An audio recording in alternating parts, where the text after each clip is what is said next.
Shalom Ouvracha, je suis tombé sur une vidéo de Mendel Narboni, l'influenceur Chabad. Et malheureusement, il y a certaines personnes, lorsque on fait des vidéos sur son contenu, elles croient qu'on ferait de l'acharnement contre la personne de Mendel Narboni. Absolument pas. Vous devez comprendre trois choses. Premièrement, toutes les personnes, et il y en a beaucoup, toutes les personnes qui font des vidéos sur le contenu de Mendel Narboni, ce n'est pas à sa personne qu'elles en veulent. En réalité, elles sont en train de clarifier certaines choses vis-à-vis de son contenu. Sachez donc faire la différence entre la personne et ce qu'elle dit. Deuxièmement, à partir du moment où vous vous mettez sur les réseaux sociaux et décidez de publier, en sachant que dans le verbe publier, il y a le mot public, eh bien vous devez accepter les critiques du public, que ces critiques soient positives ou négatives, parce que des critiques c'est pas toujours négatif. Il y a certaines critiques qui sont faites pour enfoncer une personne et d'autres sont faites en fait pour la faire avancer, notamment dans le cas où cette personne commet des erreurs. D'où mon troisième point qui est que très souvent Mendel Narboni commet des erreurs dans ses vidéos, soit en présentant des coutumes Chabad comme étant des coutumes de l'ensemble du peuple juif, ce qui est faux, ou alors en faisant de véritables erreurs dans ce qu'il enseigne. Et c'est pour ça qu'il y a plusieurs personnes qui ont déjà été amenées à faire des contre-vidéos, non pas contre lui, mais pour clarifier certains de ses points. Parce que malheureusement, ces vidéos sont beaucoup suivies par des juifs non pratiquants qui découvrent à travers les vidéos de Mendel ce qu'est le judaïsme, ainsi que par beaucoup de non-juifs. Et donc que ce soit les non-juifs ou les juifs non pratiquants qui suivent ces vidéos, ils risquent d'en tirer des mauvaises conclusions et de penser que la pratique juive elle est comme ci ou comme ça, ou que tous les juifs sont d'accord sur tel ou tel point.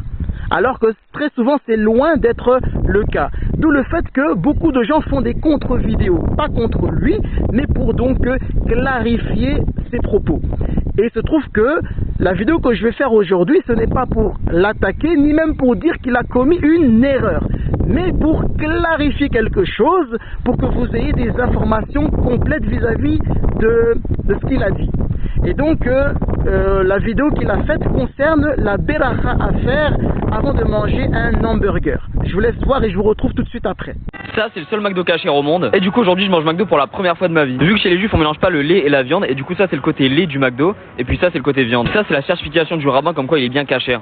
J'ai littéralement mis une demi-heure à commander. C'est la première fois de ma vie que je mange dans un fast-food vu qu'il n'y a pas de fast-food cachère en France. Et du coup, je comprenais rien comment ça fonctionnait l'écran. J'ai pris un hamburger vegan. C'est la première fois de ma vie que je vais goûter McDo. C'est vraiment hyper bizarre de manger McDo. Regardez, c'est de la viande, mais une fausse viande, c'est de la viande vegan. Ok les gars, c'est parti, on va déguster ce magnifique burger.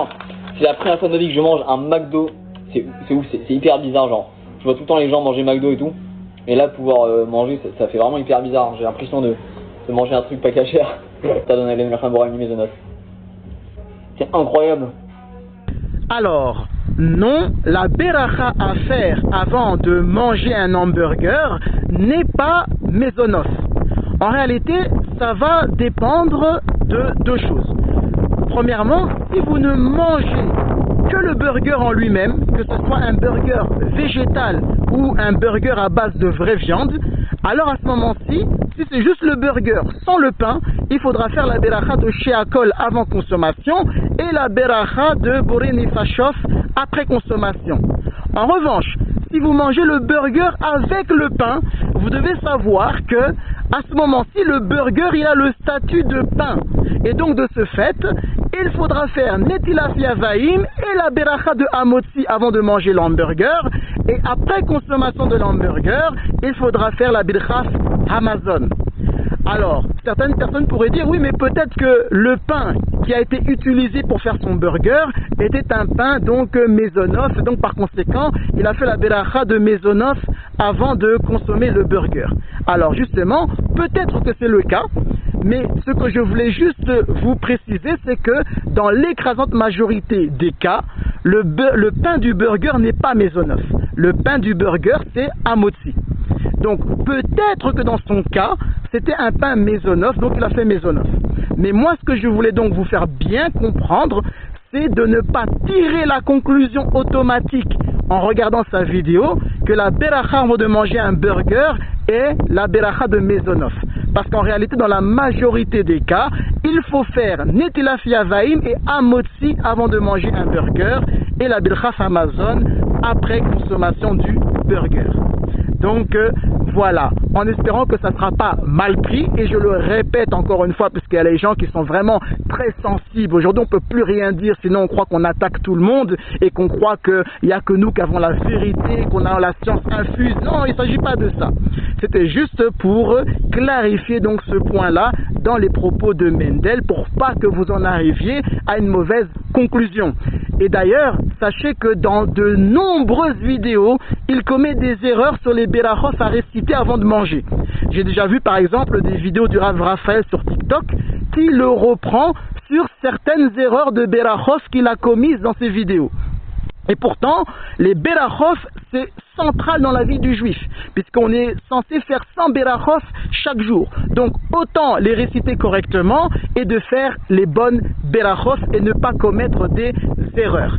C'était ça le sujet de ma vidéo. Et donc, j'espère que ça aura été bien compris. Aujourd'hui, on est obligé de toujours faire des avertissements pour ne pas toucher les sensibilités des gens. Kol Tov, Hazak, Ovarour.